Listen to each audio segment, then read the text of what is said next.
Dominicanas y dominicanos, hoy les hablo renovando el compromiso que me condujo a este Congreso Nacional y cumpliendo con un mandato de la Constitución de la República de fiscalizar frente a la ciudadanía las acciones del Estado Dominicano. Es por eso que, más rápido de lo pensado, vuelvo a presentarles algunas realidades que pasan inadvertidas ante nuestros ojos. Y es que hace algunos días, en nombre del gobierno, el ministro de Hacienda colgó un tuit compartiendo la idea de que hubo una importante disminución de la deuda del sector público no financiero a un 44.8% respecto del Producto Interno Bruto. En primer lugar, hay que acotar que ese dato tiene como referencia el año 2020, cuando no hay que ser economista o estudioso de la materia para saber que ese año no es usado como referente en ningún indicador, debido a que en términos reales la deuda aumentó en forma extraordinaria y el Producto Interno Bruto se deprimió por la pandemia del COVID-19. Visto esto, sería oportuno que algunas interrogantes sean respondidas para edificar a la población de cómo le beneficia esta gran noticia si fuese cierta. Primero, ¿acaso ahora debemos menos? Segundo, ¿se paga menos interés de la deuda respecto de los ingresos fiscales? Y tercero, ¿la deuda se usa para proyectos que impactan positivamente esta y las futuras generaciones? Mientras esperamos la respuesta, los estudios del gobierno coinciden en que la contestación a todas las preguntas anteriores es evidente que no. En materia económica, el actual gobierno ha sido recurrente en la construcción de la idea de que República Dominicana competiría con el paraíso, cuando la realidad es que para la población, sencillamente, así no lo siente. Ahora bien, me permito recalcar algo que he dicho en ocasiones anteriores y que me gustaría que quede muy claro. Soy un fiel creyente en que las deudas en sí mismas no son malas, pero depende para qué. ¿Cuál es el propósito de estos préstamos? Esa es quizás la pregunta más importante por evaluar, y en estos momentos los datos del gobierno indican que su uso no es el adecuado. Y puedo aseverar que no es el uso correcto partiendo de las estadísticas, repito, del propio gobierno, que señalan que algo está ocurriendo.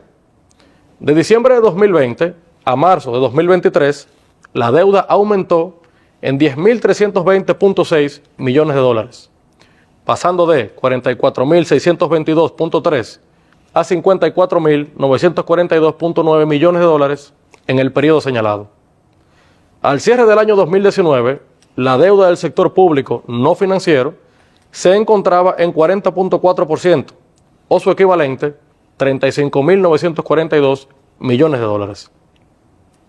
Esa es la premisa principal, pero no sabemos qué creer, si la deuda se redujo un 4.9%, como dice Hacienda, o si aumentó 4.4%, como indican los datos oficiales del gobierno. Por tanto, es lógico y natural que nos preguntemos, ¿a quién le creemos? ¿Quién dice la verdad?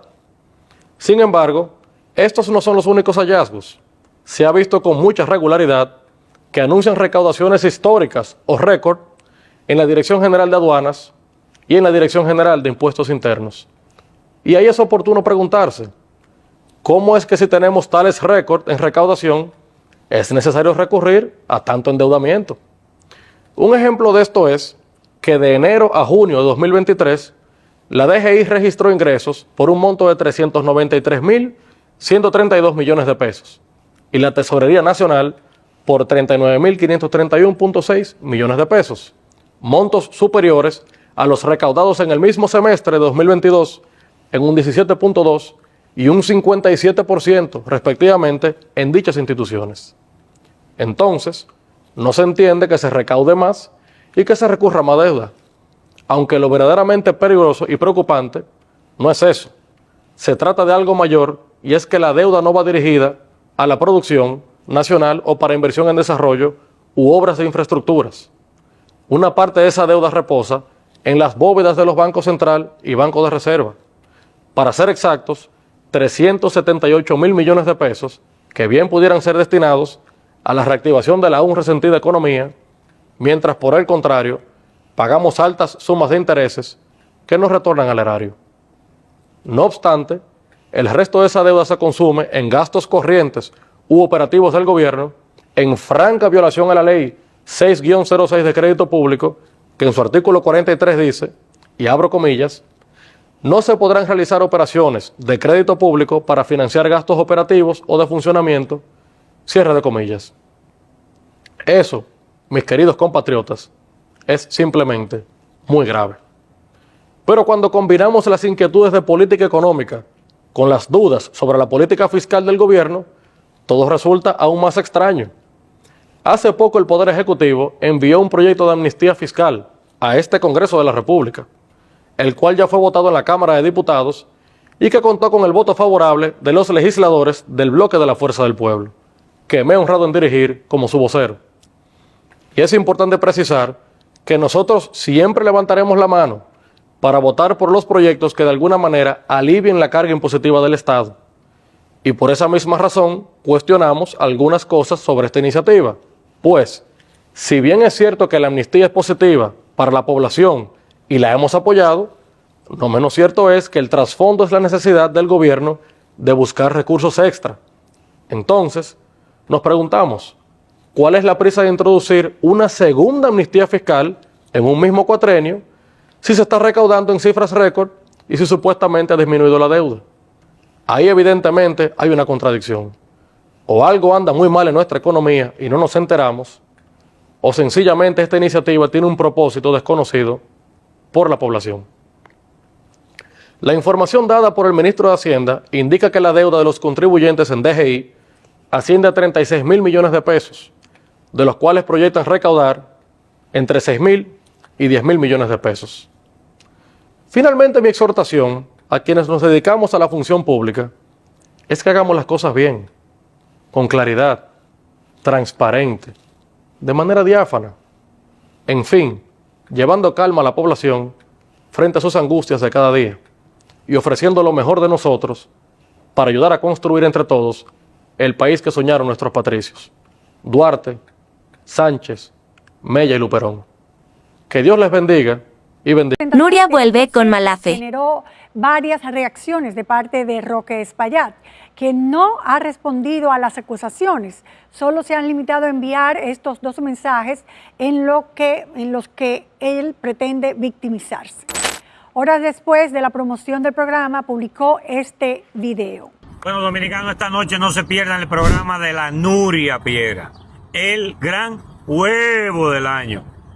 Rubia, cobraremos. Aquí no hay miedo. Dale para allá. Luego dirigió otro mensaje al pueblo dominicano que tituló "Nunca podrán arrodillarme", muy similar a una frase que suele afirmar: de rodillas solo ante Dios. Dominicanos, yo de verdad que no tenía idea de que yo era tan importante para las mafias del poder. Nunca me imaginé que el cobrador fuera tan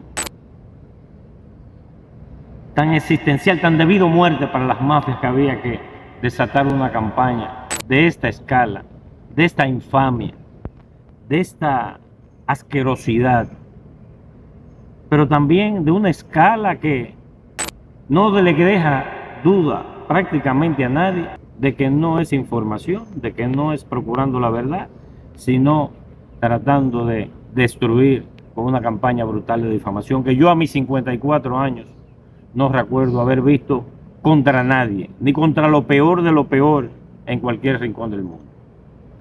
Pero nada, los dominicanos, eso es parte de esto. Hay que enfrentar eso, hay que estar preparado para eso, porque hay algún dominicano que se crea de que ellos se van a dejar sacar del poder esas mafias sin hacer todo lo que puedan, todo lo que el dinero que le han robado a este país le permite comprar y pagar. Definitivamente no es así.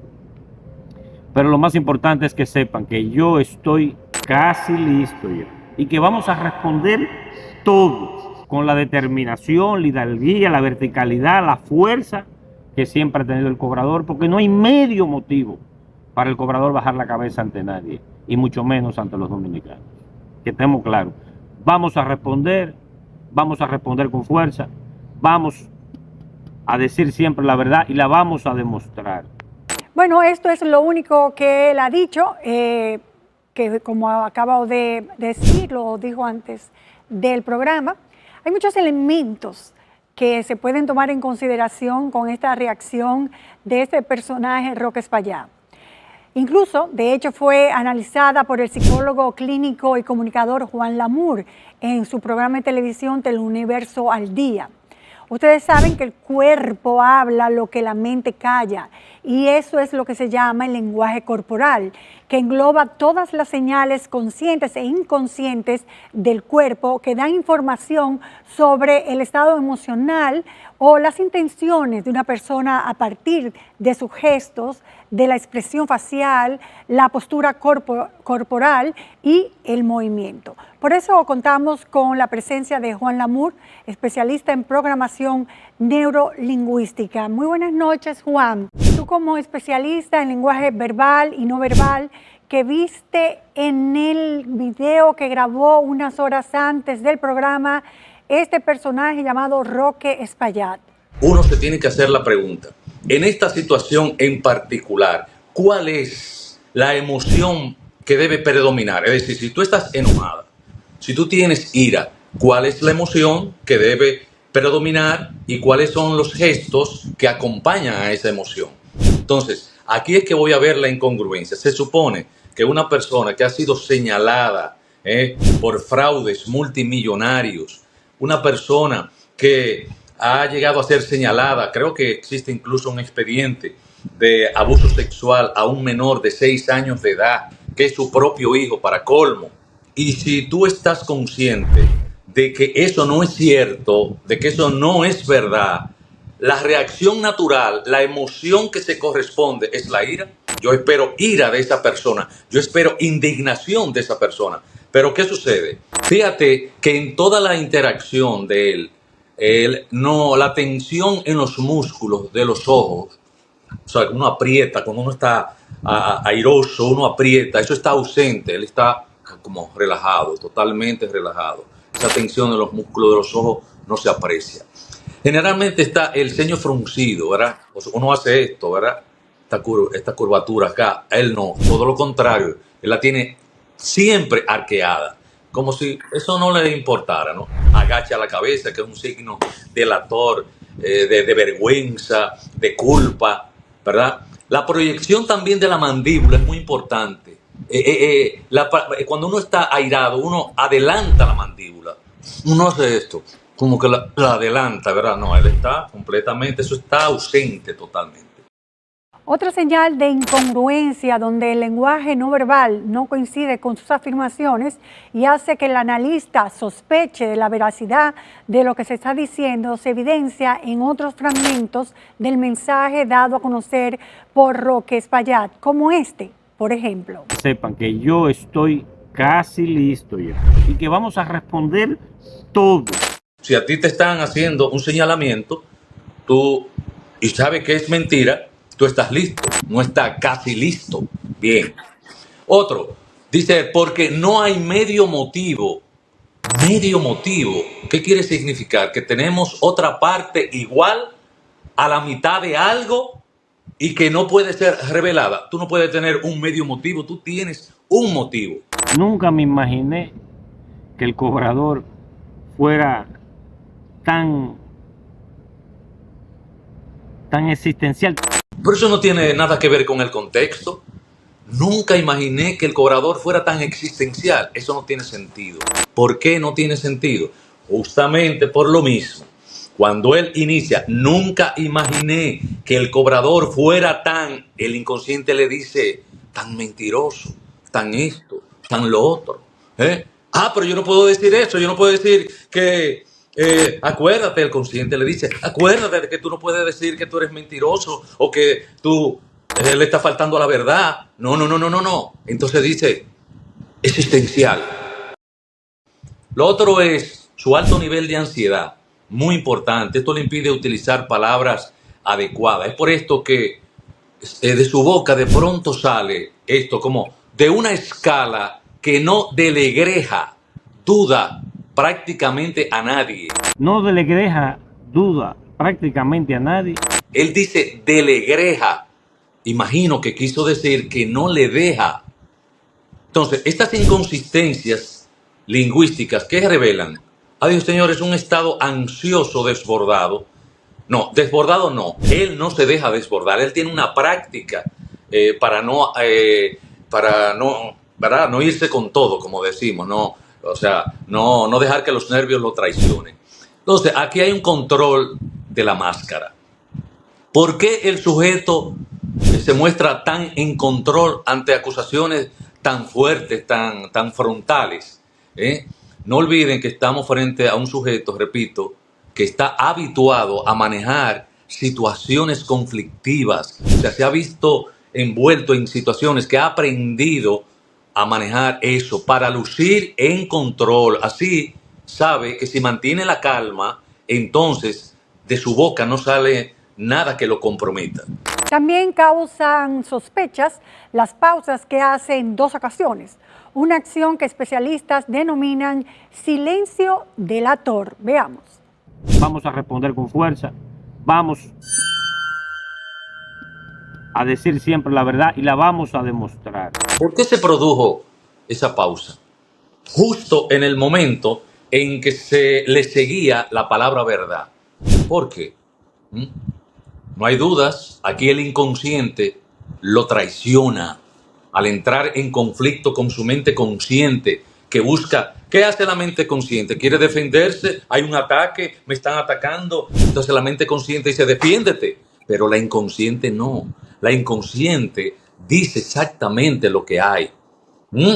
Por eso los psicólogos clínicos tratamos de llevar siempre y hacer una lectura del inconsciente, porque ese no miente. En este caso, ¿puedes concluir que él estaba mintiendo, Juan? Yo sí creo que hay suficientes elementos delatores que me permiten a mí, como, digamos, yo he estado mucho tiempo trabajando con programación neurolingüística y lo hago con mis pacientes. Si tú me preguntaras, ¿está mintiendo? Yo te podría decir,